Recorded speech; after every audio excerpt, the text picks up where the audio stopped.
네, 차트로 보는 증시 시간입니다. 증권부 지수희 기자와 함께하도록 하겠습니다.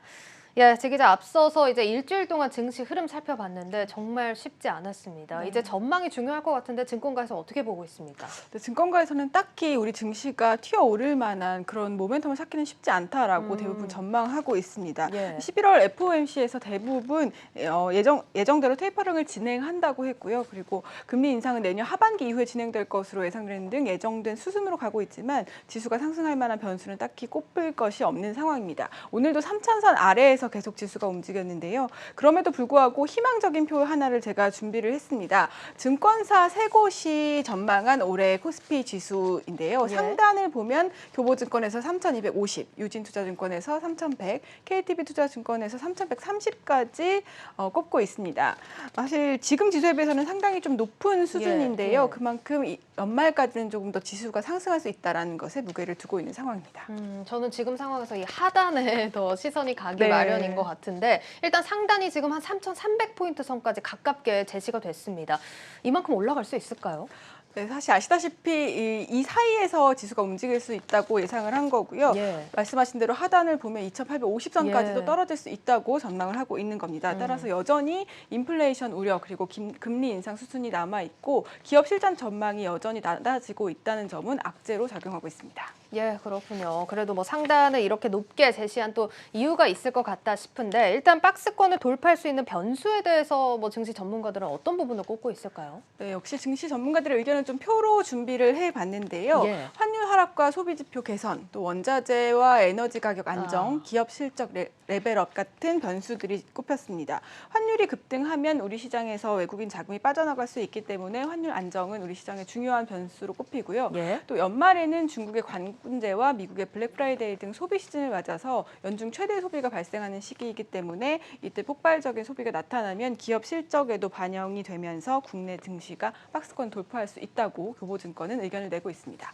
또 유진투자증권은 현재 고공행진하고 있는 원자재와 에너지 가격이 안정되면 인플레 우려가 완화되면서 코스피가 상승할 가능성이 있다고 전망하고 있습니다.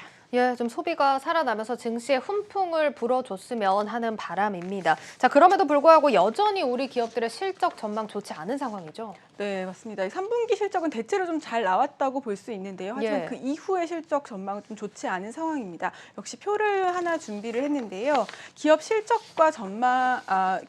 전망에 대한 차트입니다. 내년도 코스피 기업의 실적 전망치를 집계한 건데 빨간 선이 영업이익이라고 할 수 있는데 뒤로 갈수록 조금 둔화되는 모습을 예. 확인하실 수가 있겠습니다.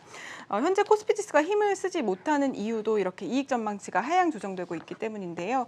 하지만 만약에 예상보다 기업의 실적이 더 잘 나올 것으로 기조가 바뀌면 우리 증시가 박스피를 돌파할 수 있다고 전문가들은 판단하고 있습니다. 예, 지금 정말 변수도 많고 악재도 많은 시장입니다. 그럼에도 불구하고 우리는 또 투자 전략을 짜야 할 텐데 연말까지 그러면 어떤 종목들을 좀 주목해서 보면 좋을까요? 네, 제가 역시 표로 좀 준비를 했는데요. 증권사들마다 조금씩 다릅니다. 예. 증권사들이 제시한 주목할 만한 업종을 보면 대체로 이 리오프닝주와 관련된 항공과 해운, 여행주가 또 꼽히고 있고요. 원자재 가격 상승에 영향을 받는 정유와 에너지 같은 업종들도 제시가 됐습니다. 김영렬 교보증권 리서치센터장은 앞으로 금리가 오를 수밖에 없기 때문에 물가와 연동되는 정유와 에너지, 건설주가 긍정적일 것이라는 의견을 제시를 했고요.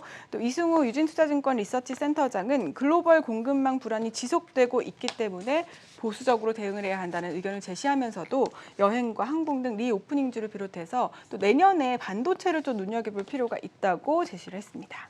그 외에 IBK와 미래에셋도 보수적인 접근을 권고하고 있는데요. 그에 대한 대안으로 금융이나 유틸리티 등 배당주나 리츠의 비중을 확대할 필요가 있다고 조언했습니다. 예, 지금 뭐 거론이 되는 게 리오프닝, 반도체, 또 금리 인상, 물가와 연동되는 관련 섹터들 주목을 해봐라. 이런 조언들이 나온 만큼 이 부분 잘 챙겨서 투자를 해보시면 좋을 것 같습니다. 여기까지 듣도록 하겠습니다. 증권부 지수희 기자와 함께했습니다. 잘 들었습니다.